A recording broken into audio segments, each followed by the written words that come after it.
Assalamualaikum warahmatullahi wabarakatuh. Selamat siang Bapak Ibu semuanya. Waalaikumsalam warahmatullahi wabarakatuh.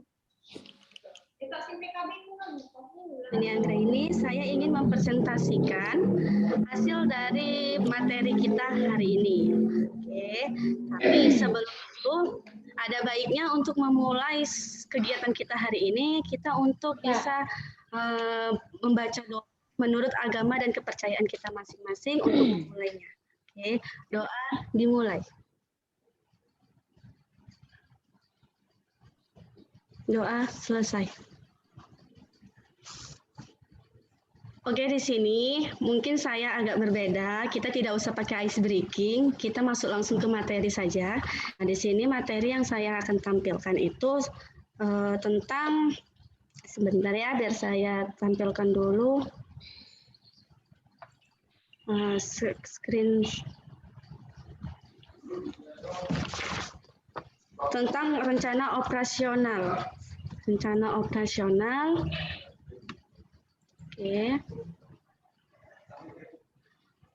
Sudah tampak di layar Bapak Ibu semuanya? Udah, Bu. Oke. Di sini materi kita hari ini itu komponen rencana operasional. Di awalnya kita akan kesepakati bersama itu menghargai sesama peserta dan fasilitator. Yang kedua, satu bicara semua mendengarkan. Yang ketiga, berpartisipasi aktif. Dan keempat, fokus pada sesi pembelajaran. Nah, materi pertama di sini ada pengantar. Dalam pengantar itu yang pertama, dalam membantu guru bimbingan dan konseling mencapai tujuan BK selama 1 tahun diperlukan rencana kegiatan yang memberikan panduan untuk penyusunan program tahunan dan semesteran. Yang kedua, rencana operasional atau action plan bimbingan dan konseling merupakan rencana detail yang menguraikan tindakan-tindakan yang diberikan untuk mencapai tujuan. Selanjutnya, komponen rencana operasional. Dalam bimbingan dan konseling, rencana kegiatan berisi tentang tujuan besar bimbingan konseling yang didapat dari hasil asesmen, terdapat kondisi peserta didik atau konseli, serta standar kompetensi kemandirian siswa. Yang kedua, rencana kegiatan bimbingan dan konseling terdiri dari sekurang-kurangnya komponen berikut. Yang pertama, bidang layanan. Dalam bidang layanan ini berisi tentang bidang layanan BK. Bisa jadi seperti layanan itu bidang layanan pribadi, bimbingan kelompok, bimbingan individual, serta bidang layanan lainnya. Yang kedua, tujuan layanan berisi tentang tujuan yang akan dicapai yang berbasis hasil asesmen, yaitu tugas perkembangan atau standar kompetensi kemandirian siswa. Dan selanjutnya komponen layanan.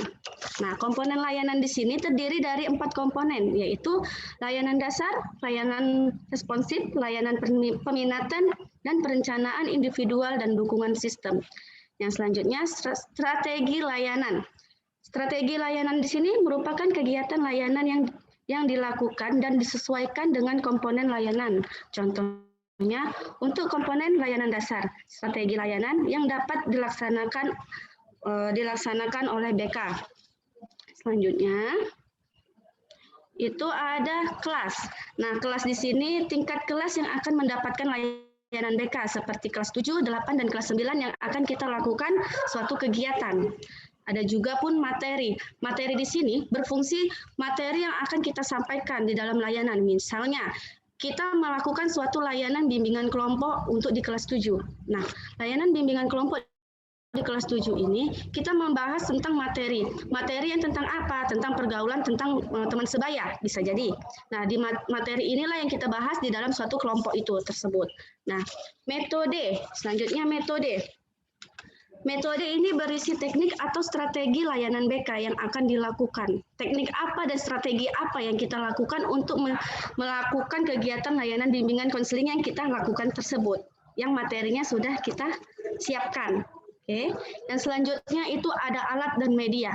Alat dan media di sini berupa seperti alat-alat yang kita gunakan untuk melakukan suatu layanan. Bisa jadi seperti PowerPoint, ya kan, bisa jadi seperti poster gitu atau yang lainnya untuk bisa menyampaikan apa maksud dan tujuan layanan kita kepada siswa dan kepada Bapak Ibu yang di sini juga mungkin. Dan di sini juga saya menggunakan alat dan media itu seperti PowerPoint yang seperti saya tunjukkan ini kepada Bapak dan Ibu. Selanjutnya itu ada evaluasi. Evaluasi di sini berisi jenis dan alat evaluasi yang digunakan untuk memastikan ketercapaian tujuan layanan. Dan yang selanjutnya itu ekuivalensi. Ekuivalensi ini berisi penyetaraan kegiatan BK yang dilakukan dengan jumlah jam pelayanan. Misalnya kita melakukan suatu layanan bimbingan kelompok, itu kan kita menggunakan ada sekitar 10 sampai 15 peserta didik. Ya kan, menggunakan berapa jam layanan kita di situ kita buat, bisa jadi dalam satu kali pertemuan itu satu kali sekitar berapa menit, kurang lebih kalau nggak salah dia itu 30 menit, itu pun terlalu lama, sekitaran 25 menitan itu pun mungkin bisa terhitung untuk layanan bimbingan kelompok tersebut. Nah, mungkin itu saja materi yang bisa saya sampaikan. Mungkin kiranya Bapak dan Ibu ada pertanyaan yang mau dipertanyakan, dipersilakan. Dari saya Silakan kepada Bapak Ibu. Iya, Pak tadi Jo, kan ada silakan. saya lihat di situ ada tujuan layanan itu, Bu Weni. Nah, itu tujuan layanan itu yang maksudnya kayak mana ya, Bu Weni? Tujuan layanan, oke. Di sini sebelum saya menjawab pertanyaan dari Pak Jo, tujuan layanan itu seperti apa? Adakah Bapak dan Ibu yang lain bisa membantu menjawabnya atau mungkin ada saran lain yang untuk bisa menambahkan nanti yang saya sampaikan? Sekiranya, gimana Ibu Susi atau Pak Roklat? Ya, saya Bu Wen. Mau Bapak menjawab atau saya yang mau menjawab? Silakan. Ibu belum menjawab, saya mau bertanya dulu. Saya menjawab, oke Bapak. Oke, di sini saya akan menjawab pertanyaan dari Pak Jo.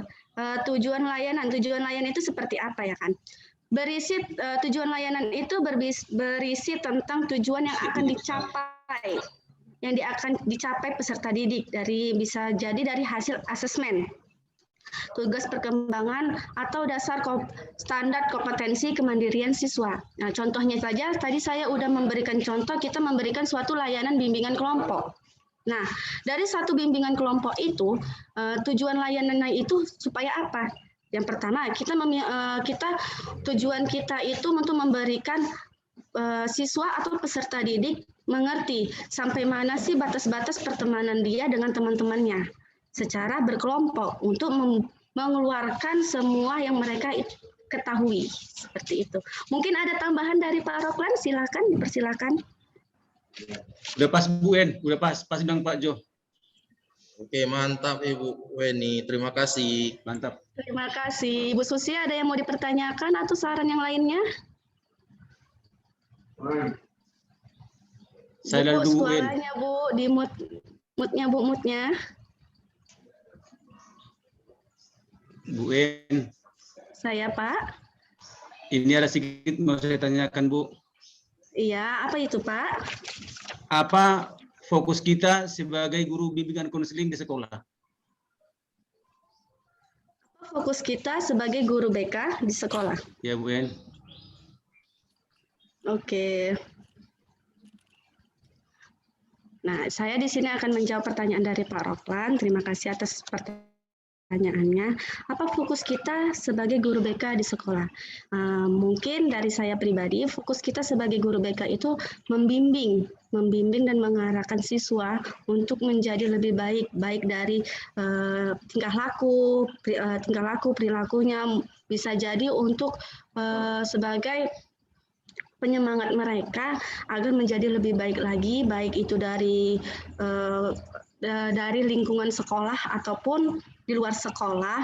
Bisa juga kita sebagai penyemangat mereka untuk mendapatkan suatu pembelajaran dari guru-guru yang lainnya. Intinya di sini kita sebagai BK untuk membimbing peserta didik menjadi lebih baik lagi, terutama di akhlak. Mungkin itu aja, ada tambahan dari yang lainnya? Oke. Boleh? Pas Bu Wen. Silakan Bu Susi. Ya, selain guru BK sebagai pembimbing untuk memperbaiki akhlak anak-anak didik kita, tugas kita yang lainnya adalah untuk mengetahui sejauh mana minat dan bakat anak-anak tersebut, ke bidang mana dia, ke materi pelajar yang mana dia. Jadi kita bisa mengarahkan dia bahwa, nak, kamu seharusnya di ilmu ini yang kamu bisa lebih diperkuat. Iya, Nah, benar. itu tambahan dari saya, Bu. Mungkin bisa juga tambahan sedikit lagi, Pak Roklan, untuk yang siswa di kelas 9 itu kan ada kita seperti layanan karir, memberikan suatu pelayanan karir. Nah, kita juga bisa memberikan suatu layanan karir itu agar mereka bisa melihat mereka cocok kemana, masuk atau sekolah lanjutan mana yang mereka inginkan, seperti minat dan bakat mereka tuju. Bisa kita berikan layanan itu mungkin. Oke, bagus. Terima kasih Bu En. Terima kasih Bu kembali En, Pak saya ingin Roklan. tanya dulu, Iya, Bu Bu En. Susi, silakan. Saya ingin bertanya mengenai apa perbedaan layanan bimbingan kelompok dengan layanan konseling kelompok. Layanan bimbingan kelompok ya Bu ya? Iya. Kelompok dan konseling kelompok.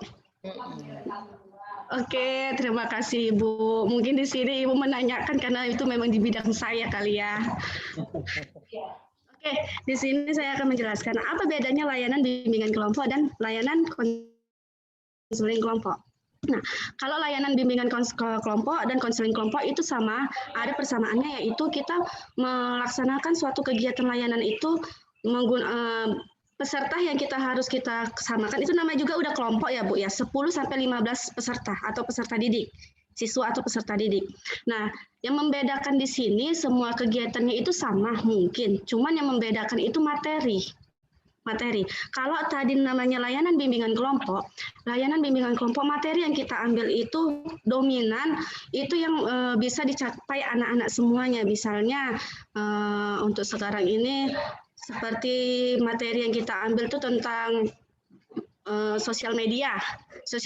Nah, anak-anak itu kan lebih memahami sosial media itu sampai mana. Mungkin mereka lebih menguasai dari kita dan mereka juga dipersilakan untuk mengeluarkan pendapat yang mereka inginkan, yang mereka tahu di suatu kelompok, karena namanya juga udah layanan bimbingan kelompok.